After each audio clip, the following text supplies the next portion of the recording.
Hoarding makes you weak and needy. So I didn't realize this concept and how it actually affected you in personal relationships until I noticed this behavior from a friend of mine who happens to be a pretty bad hoarder. The problem is when people buy expensive things to make themselves feel better, they don't call it hoarding, they call it collecting.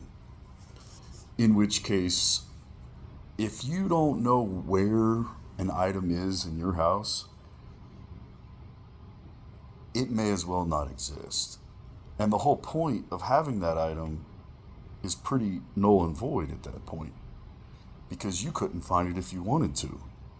So then, why do people maintain keeping these items that they don't actually use and not only don't use, but couldn't find even if they wanted to?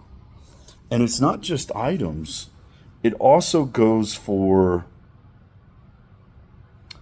digital media, saved YouTube videos, saved favorites, saved files at work, paperwork at your house. I mean, you name it, mail that's stacked up. It actually lowers productivity and it lowers your ability to get enjoyment because you can't find anything.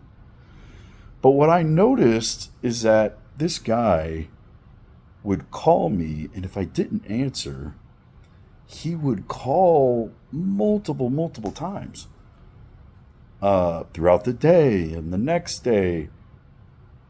And even after telling him, "Hey man, like I know you called, like I'll get back to you when I can get back to you," he couldn't help it. This neediness was there. And then I also realized the situation he had with his relationship, where he didn't want anything to do with his wife, despised her, ignored her, didn't want anything to do with her. But the second that she cheated, and all of a sudden, ungodly amount of anger and just couldn't handle it. And I thought, well, you didn't want her anyway. If it was me, I would have been like, thank God for someone taking her off my hands. And I realized the connection between the two.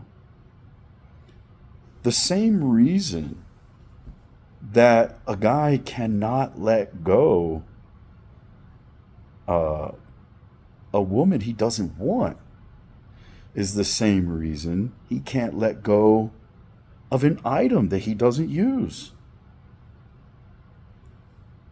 It's nothing to do with the actual desire for that thing.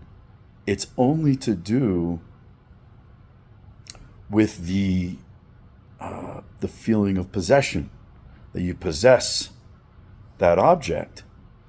And what is the purpose of that possession? If it was an adult, or if it was a child, that possession, we would call it a security blanket. And the parent would know that this is unhealthy. You're relying on this security blanket to make you feel like you're okay because you own things. You have this thing.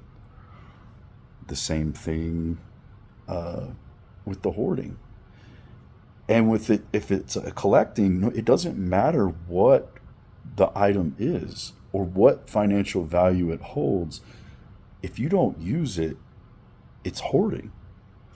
You are using it the same way to make yourself try to feel secure, like I have things, I have something, I have status, or I have this thing, and you rely on it, you need it.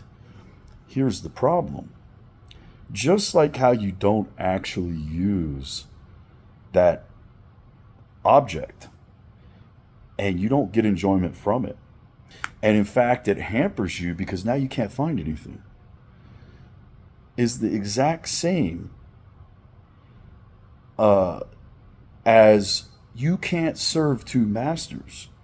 While you're focused on maintaining or keeping this object that you have, or this, in this case, this woman that you have, simply because you have to hoard, you can't let anything go.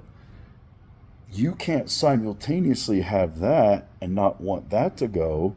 Like I talked about in the video, easily get what you want. You can't have that, not let it go or be able to, and then actually get what you really want, because the brain wants to hold on to what it currently has instead of trying to gain something. So he said you couldn't gain a better woman until you first learn to let this one go. The problem is, like I've said before, you fight like you train. If you don't have the ability to let objects you don't use go, you're not going to be able to let a woman that you despise and it creates misery for your life. You won't be able to let her go, and you'll need her. And so here's this neediness with something like the telephone. And it's not, it goes beyond neediness, it's entitlement. It's like, I am owed this response right now, whether you want to or not, because it's seen as property. So what ends up happening is people that have all these objects, they see other people not as the enjoyment and what and things they can bring to their life, but simply as a security blanket, someone to provide them emotional support and comfort, knowing they exist. The status of it, you'll have as a possession. So, for example, you'll see guys that their girl will treat them horrendously, won't put out, treat them like crap.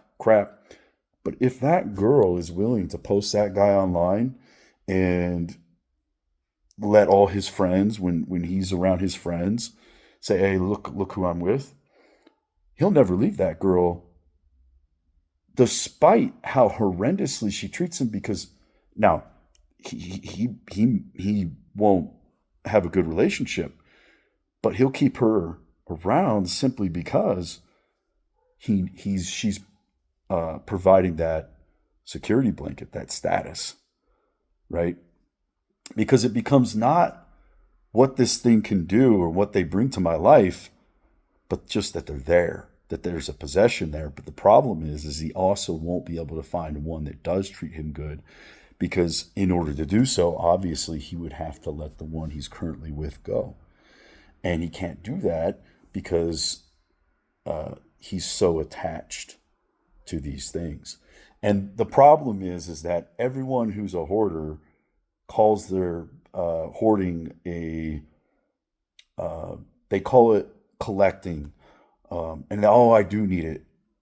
And depending on where you grew up and what your background is, I see guys with 100 guns say, no, but it's different. These are guns and the apocalypse. That's nonsense. That's absolutely nonsense. You're not going to need 100 guns, okay? The fact is you need one gun, one handgun, maybe a rifle. This is literally just a security blanket. If we were children, we would call it a security blanket, and your mommy and daddy would throw it out because it's unhealthy, and you need to learn to detach and stop using things as a feel good just simply because you have them, and instead using things based on having things based on what they bring your life. The exact opposite happens when you go through your house and get rid of every single thing that you do not use. And I mean everything. I'm talking paperwork. I'm talking everything, object, like every single solitary thing that you don't use or have a use for. And I'm talking, and then you go through emails and you go through files at work and you go through favorites. When you do that, not only will you actually be able to enjoy and now let into your life other things that are way better, because these things aren't holding you back that your brain's trying to hold on to and keep you from getting any other things. But everything becomes easier, more efficient, less stressful. And your strength, your ability to detach is a skill that if you are not happy or satisfied, then you can let it go. And that's a skill that every man needs. But you're being told that having these things that you don't even use brings you happiness. It's bringing the exact opposite. It is making you weak, needy, possessive, unhappy, and it's holding you back from being productive, uh, being peaceful, and being able to actually get the things and the people in your life that you actually really want and desire.